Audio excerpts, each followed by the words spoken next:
અમદાવાદે 12,500માંથી 12,079 mark સાથે silver નહીં સીધો ગોલ્ડ મેળવી લીધો અને સ્વચ્છતા સર્વેક્ષણ 2024-25માં માત્ર ગુજરાત જ નહીં પરંતુ ભારતનું પણ ગૌરવ બન્યું. નગરજનોની ભાગીદારી, અમદાવાદ મ્યુનિસિપલ કોર્પોરેશનનો દ્રઢ નિર્ણય અને સફાઈ કર્મચારીની મહેનત સાથે માય સિટી માય પ્રાઇડ મંત્ર કારગત સાબિત થયો અને આજે અમદાવાદીઓ ગર્વથી કહી શકે છે, we are Ahmedabad, we are clean. 17મી તારીખ એ અમારા માટે ઐતિહાસિક દિવસ અને એમાં 11 વાગે રાષ્ટ્રપતિજી આદરણીય મુર્મુજીના હસ્તે જ્યારે એવોર્ડ સ્વીકાર્યો ત્યારે સમગ્ર અમદાવાદ માટે, અમદાવાદવાસીઓ માટે આ એક ગૌરવની બાબત હતી. 90 લાખ લોકો જ્યારે વસતા હોય ત્યારે પ્રથમ ક્રમે રહેવું એ અમારા માટે ખૂબ જ આનંદ અને એક ગૌરવની ક્ષણ હતી. 7 ઝોનની અંદર 80થી 90 લાખ લોકો જ્યારે વસવાટ કરતા હોય તો જન ભાગીદારીનો એક ઉત્સુક ઉદાહરણ છે. આદરણીય અમિતભાઈ શાહ સાહેબે વેવ ટુ એનર્જી પ્લાન્ટનું વાત કરીએ કે લોકાર્પણ કર્યું. પરિણામે આપણે વાત કરીએ કે ભાઈ કચરામાંથી કંચન. દેશના પ્રધાનમંત્રી કહેતા હતા કે ભાઈ કોઈ પણ વસ્તુ કોઈના માટે નકામી હોય છે એ બીજા માટે ફાયદાકારક હોય છે. Ahmedabad municipal કોર્પોરેશનનું reduce, reuse, recycle સૂત્ર બીજા શહેરો માટે બન્યું ઉદાહરણરૂપ. 80થી 90 લાખની વસ્તી ધરાવતા શહેર અમદાવાદને સાફ રાખવું એ સરળ બાબત નથી. ત્યારે જાણીએ જીપીએસ ડિજિટલ સફળતાની સફર.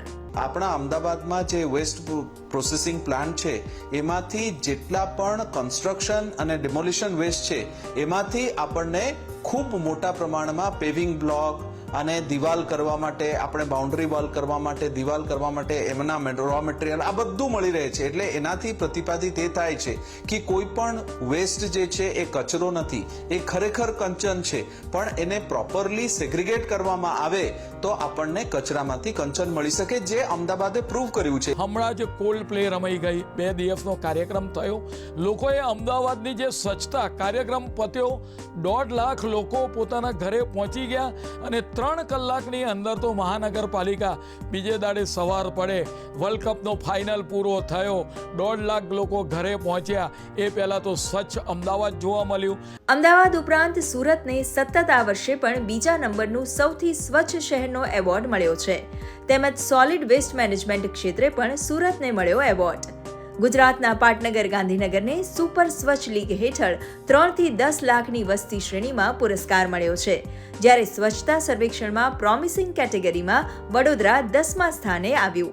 जो हम लोग अव्वल पे रहे हैं उसके लिए सबसे पहले जिनकी रात दिन मेहनत है, जो कड़ी धूप में काम करते हैं, जो भारी बारिश में हमारा शहर स्वच्छ रखते हैं, ऐसे मेरे सभी स्वच्छता दूतों को, मेरे सभी स्वच्छता दूत भाई बहन एवं सभी बुजुर्गों को मैं बहुत बहुत अभिनंदन देता हूँ. जो जन भागीदारी है वो भी इसमें बहुत सक्रिय भूमिका है उनकी, और इसी के साथ साथ में हमने वेस्ट टू एनर्जी प्लांट जो हमने किया वो भी हमारा सक्सेस रहा.